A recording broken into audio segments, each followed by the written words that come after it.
Hey there, footy fans. Time for a bit more footy fun with Footy Fin. And now, yes, we are in Rugby World Cup final week. Only comes around once every 4 years, and it's very exciting.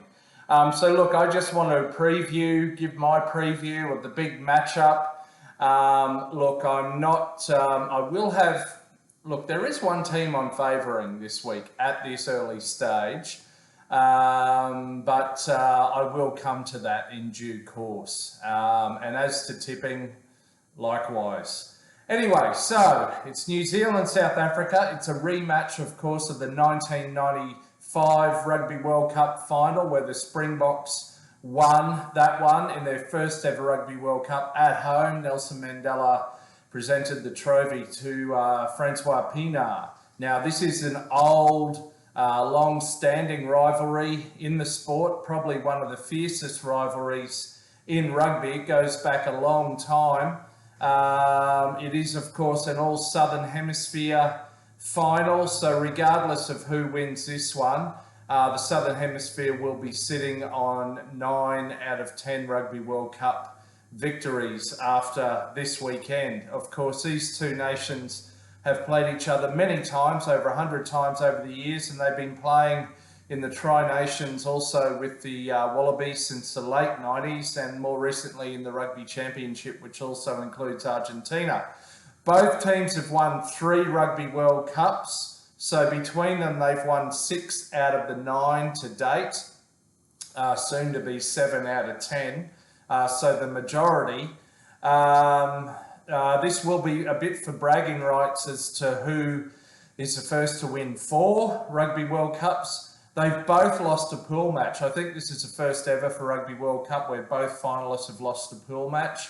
And of course, over the last 4 Rugby World Cups, South Africa and New Zealand have won 2 each. So South Africa bookend the 2 with 27-07 and 19, and New Zealand the 2 in the middle. Throughout this year so far, they've played twice, they've won 1 each, and I'm pretty certain that in 2022 they only played twice, and that was 1 each as well. So there we have it. Now, a couple of big questions here. Many are saying, and I agree, that going into this critical match, New Zealand will be fresher.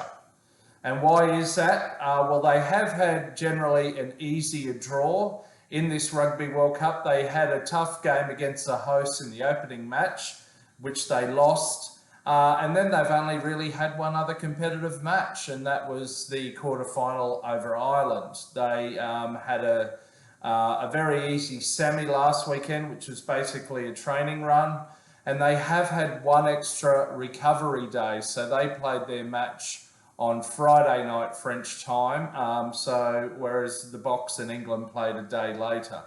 New Zealand haven't suffered any injuries. As far as I can see, this is really their top strength 23. I'm not aware of anyone being left at home that would have made the match day 23 for this one. And then interestingly, in contrast to the Springboks, I would say that New Zealand have a fairly staid, relatively old school, predictable coach in Ian Foster. Of course, he is supported well by some assistant coaches like Joe Schmidt and Ryan, forwards coach from the Crusaders. Anyway, over to South Africa. So the big question with South Africa, of course, they are the defending champions. I would say, I'll come to Rugby World Cup final experience later. South Africa have definitely had the tougher draw. I think that by the time this final rolls around, they would have had to play every one of the other 5 teams that are also ranked in the top 6 worldwide. So they had to play Ireland, and were beaten by Ireland, and then had to play Scotland in their pool match, and also Tonga. That was a reasonable game. They did have the last round bye in the pool match. That is one thing in their favour. But then, of course, they had 2 very close and quite draining, including mentally draining, knockout matches. In the quarterfinal, they had a 1-point win over France, 29-28. In the semi, they had a 1-point win over England, 16-15. Both of those were won very late in the game. and both physically but particularly mentally. The question is, how will the Springboks respond after that? But as I said, they had 4 or perhaps 5 competitive games so far in this Rugby World Cup. The other way to look at last weekend, particularly against England, was it a vital wake-up call for the Springboks that will serve them well? Only time will tell. Look, they have had some injuries, of course. World Cup winning backs from 2019, Makazola Mapimpi and Lucanio Arm, who combined for a try in the last final, are both out. Malcolm Marks, who's an incredible hooker, is also out. And some of the players are carrying little niggles into this match. As I said, the Springboks have had some really exciting, innovative coaching approaches from Rassie Erasmus and Jacques Nienaber, which have been and continue to keep the game very interesting. They've shown a lot of innovation. They've gone for things like the 7-1 split on the bench, 7 forwards, 1 back, taking scrums in their own 22 when the fullback or winger takes a mark, all kinds of things. So quite a contrast to the All Blacks in that regard. Now, in terms of Rugby World Cup final experience, this is a bit of an interesting one because there are actually 6 in the All Blacks, likely 23, who played in the 2015 Rugby World Cup final that the All Blacks won against the Wallabies, sadly. So 4, Whitelock, Smith, Retallick and Coles were in the starting 15, and then Kane and Bowden Barrett were on the bench that day. Sam Whitelock is going to be the first player to ever play in 3 Rugby World Cup finals, and of course if he won, he'd be the first one ever to win 3. Interestingly, in addition to those 6 I just mentioned, there are a further 6 that played for New Zealand in the 2019 Rugby World Cup semi-final loss to England. And so a total of 12 sort of carry the scars from that match, but will they be better for it? We'll wait and see on the weekend. On the other hand, in relation to South Africa, they, by my count, and from their likely match day 23, they have a full 15 who played and won the 2019 Rugby World Cup final. So they could actually put on a starting team. They might be missing a back or 2, but as they are prepared to do, they'll play a forward out in the backs. So that is quite interesting. 15 out of the 23. That's a hell of a lot.